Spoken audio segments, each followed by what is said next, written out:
میں نے سوال کیا کہ سجدے میں جو دعا کا میں نے کہا کہ سجدے میں دعا کرنا چاہیے، تو اب یہ دعا کا طریقہ کیا ہوگا؟ جیسا کہ دعاؤں کے ادب یہ ہے کہ پہلے اللہ کی حمد و ثنا، نبی پہ درود اور اس کے دعا، تو سجدے میں بھی آپ اللہ کی حمد و ثنا کریں گے، نبی پہ درود، لیکن سجدے اور رکوع میں آپ صلی اللہ علیہ وسلم نے قرآنی آیتیں پڑھنے سے منع کیا ہے۔ تو لہٰذا اگر سجدے میں آپ دعا کر رہے ہیں تو قرآنی آیتوں سے آپ حمد و ثنا نہیں کریں گے، آپ جس کو کہیں گے دوسرے الفاظ سے حمد و ثنا جو احادیث کے اندر آتے ہیں، یہ آپ کو لگتا ہے اللہ تیری ذات پاک ہے، تیری ہی تمام تعریف ہے، تیری حمد و ثنا ہے، تو ایسا کر سکتے ہیں۔ تو آپ قرآنی آیت نہیں پڑھیں گے لیکن احادیث سے یا پھر جو آپ کو الفاظ یاد ہے اس سے حمد و ثنا کریں گے، نبی پر درود بھیجیں گے، پھر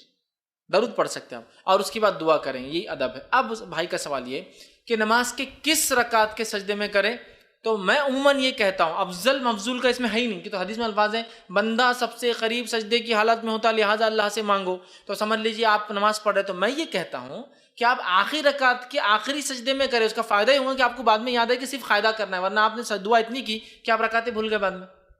یا دعا کی پہلے سجدے میں تو آپ کو یاد نہیں تھا، دوسرا سجدہ کرنا آپ قاعدے میں بیٹھ گئے۔ تو بیسٹ یہ ہے پریکٹس، بیسٹ پریکٹس بول رہا ہوں میں، یہ سننے سے ثابت نہیں لیکن کوئی بات، ٹھیک ہے نہ افضل مفضول ہے، بیسٹ یہ ہے کہ آپ 2 رکعت کے لیے کھڑے ہو، 2 رکعت پڑھ لے پوری، جس میں آپ نے جو قیام کر لیا دوسری رکعت کا، رکوع کر لیا، پہلا سجدہ بھی کر لیا، دوسرے سجدے میں کر لے، تو کہ آپ کو معلوم ہے اٹھ کے صرف کیا کرنا ہے، آپ کو قاعدے میں بیٹھنا اور سلام پھیر دینا ہے۔ تو آپ بھول بھی گئے تو آپ کو معلوم کچھ نہیں کرنا ہے، مجھے صرف قاعدہ پڑھنا ہے اور سلام کر دینا ہے۔ تو بیسٹ پریکٹس یہ ہو سکتی ہے، لیکن کوئی پہلے میں کر لے،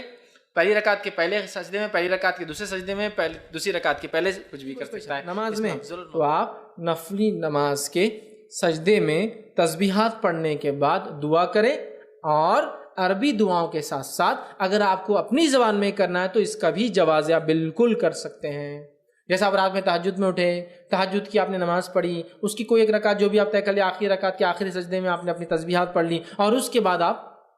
اپنی دعا اپنے الفاظ میں بالکل آپ دعا کر سکتے ہیں، لیکن سجدے اور رکوع میں قرآنی آیتیں پڑھنا منع ہے، یاد رکھیں۔ تو لہٰذا آپ دعائیں جو عربی میں یاد ہو، اور دعائیں جو غیر مطلب قرآنی آیتیں نہ ہو، اور دعائیں جو اردو میں آپ کو جو کرنا ہے پھر آپ کر سکتے ہیں۔ کتنا اچھا موقع ہے۔ اب اگر آپ یہ مسئلہ کسی کو نہیں ایسا نہیں ہوتا،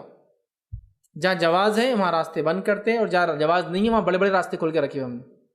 حلال آئیے سینٹر کھلے ہوئے، اس کے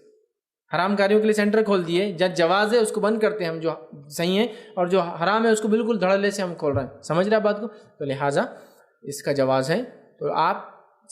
سجدے میں دعا سے مراد نماز کا سجدہ ہے، آپ اپنی نماز نفلی نمازوں میں سجدہ کریں، تسبیحات پڑھیں، تسبیحات چونکہ عربی میں ہوں گی، اس کے بعد آپ دعائیں عربی میں آتی ہے عربی میں کیجیے، اپنی زبان میں جو آپ جانتے کر سکتے ہیں۔ انشاءاللہ اس کے جواز کے بہت سارے فتاوی الحمدللہ موجود